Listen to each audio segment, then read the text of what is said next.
질염 종류에는 균이 실제로 검출되는 부분의 이제 질염과 균이 검출되지 않는데 질염 증상으로 이제 호소하는 경우들이 있습니다. 이런 경우에 자궁 면역 저하성 질염으로 보고 저희가 이제 치료를 하게 되는데요. 자궁 면역 저하성 질염에 대해 좀 더 설명을 드리도록 하겠습니다. 자궁 면역 저하성 질염이라는 거는 말 그대로 자궁의 면역력이 저하되면서 질염이 생기게 되는 것입니다. 특징으로는 5가지가 있는데 하나씩 살펴보면 첫 번째는 항생제나 항진균제, 질정 등을 썼는데도 일주일 이상 낫지를 않아요. 일주일 이상 이렇게 투여를 했는데도 낫지가 않는 경우. 그리고 두 번째, 처음에는 항생제 쓰면은 바로바로 질염이 잘 나았는데 그 다음엔 듣지가 않아요. 그러니까 항생제에 대한 효과가 없는 상태로 되어버리는 거. 세 번째로는 분명히 이제 검사했을 때 균은 다 사라졌다고 했는데 분비물이나 가려움, 따가움 등 이런 질염 증상들이 계속 남아있는 경우.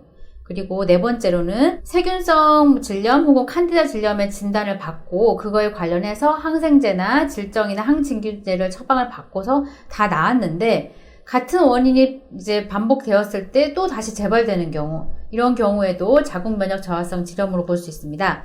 그리고 5번째, 검사를 해보면은 균은 없다고 하는데 분비물이나 가려움 등의 그 질염 증상들이 자꾸 생기는 경우가 있습니다.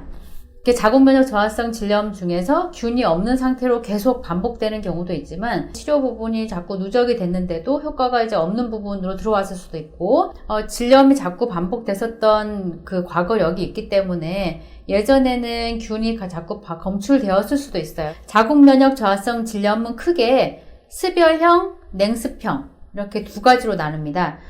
이제 질염의 냉대화가 많은 축축한 상태를 습이라고 하는데 그게 열성인 부분의 원인하고 겹쳐져 있는지 아니면 냉성, 그러니까 차가운 부분하고 원인적으로 이제 변증이 겹쳐져 있는지에 따라서 치료가 좀 다르게 들어가게 되고 증상도 좀 다르게 나타나게 됩니다. 습열형 자궁 면역성 질염의 경우에는 세균성이나 칸디다성 질염 이렇게 균이나 곰팡이들이 자꾸 반복되는 자궁 면역성 질염이 이런 경우에 해당하게 되는데요. 분비물 양상도 물따기보다는 좀 찐득한 경우, 그리고 냄새나 이제 색도 좀 진하고 덩어리도 많이 있고 외음부 피부나 혹은 질점막의 가려움이나 따가움 등의 피부 자극 증상 자체가 좀 격렬하게 나타나게 됩니다. 이런 경우에는 습열형 자궁 면역 저하성 질염으로 보고 치료를 하게 됩니다.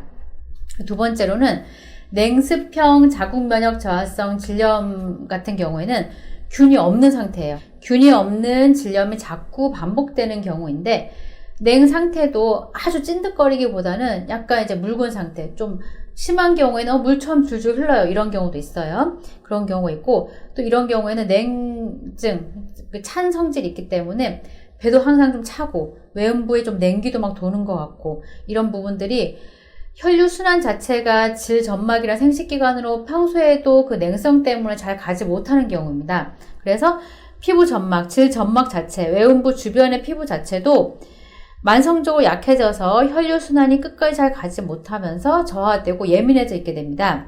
이런 경우에는 냉습형 자궁 면역 저하성 질염으로 보고 치료하게 됩니다.